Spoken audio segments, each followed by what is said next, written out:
নাইক্ষ্যংছড়ির চোরাকারবারিরা হয়ে উঠছে সরকারের চেয়েও শক্তিশালী।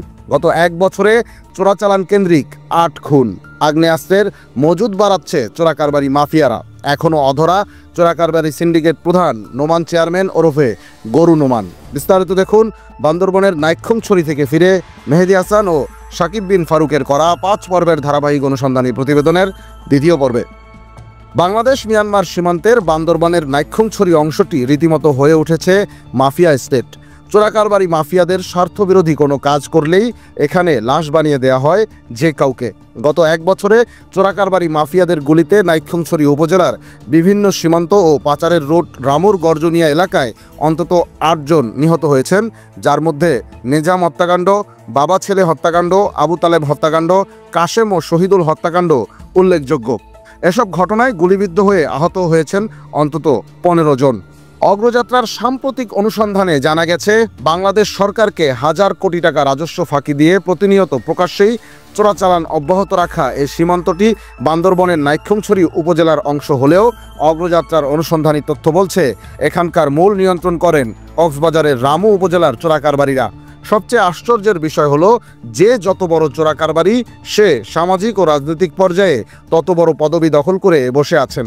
জানা গেছে, রামু উপজেলার কচ্ছপিয়া ইউনিয়ন পরিষদের চেয়ারম্যান আবু সাইদ নোমান ওরফে প্রকাশ গরু নোমান চোরাকারবারিদের একটি সিন্ডিকেটের প্রধান। তার নামে হত্যা মামলাসহ চোরাকারবারির অসংখ্য মামলা থাকলেও স্থানীয় প্রশাসনের সাথে লিয়াজু করে টিকে আছেন তিনি। প্রতিকূল পরিস্থিতি দেখা দিলে চট্টগ্রামে আত্মগোপনে চলে যান শত কোটি টাকার মালিক গরু নোমান। চোরাকারবারির মাধ্যমে নিয়ে আসা গরুকে প্রত্যয়নপত্র দিয়ে গণমাধ্যমের নজরে আসেন কুখ্যাত চোরাকারবারি এই ইউপি চেয়ারম্যান। আর তার চোরাকারবারি সিন্ডিকেটের সেকেন্ড ইন কমান্ড হচ্ছেন তারই ছোট ভাই মোহাম্মদ শওকত। এছাড়া চোরাকারবারি সিন্ডিকেটের অন্যতম শীর্ষ চোরাকারবারিরা হলেন কচ্ছপিয়া ইউনিয়ন আওয়ামী লীগের সহসভাপতি নাসির উদ্দিন সোহেল, রামু উপজেলা যুবদলের সদস্য সচিব পরিচয়দাতা তৌহিদুল ইসলাম, যিনি সম্প্রতি চোরাচালানের একটি গরুর বাজার 26 কোটি টাকায় ইজারা নিয়ে দেশে তোলপাড় সৃষ্টি করেছেন। কচ্ছপিয়া ইউনিয়নের 8 নং ওয়ার্ড মেম্বার মোহাম্মদ আব্দুল হান্নান, কচ্ছপিয়া উচ্চ বিদ্যালয়ের সহকারী শিক্ষক আহমদ কবির, গর্জনিয়া পুলিশ ফাঁড়ির সোর্স মোহাম্মদ সোহেল, নুরুল আলম, মোহাম্মদ হারুন, বদিউল আলম, মোহাম্মদ আফসার, ড্রাইভার মিজানুর রহমান, মোহাম্মদ মতলব, সিগারেট চোরাকারবারির মোহাম্মদ রুবেল ও মোক্তার আহমেদ অন্যতম।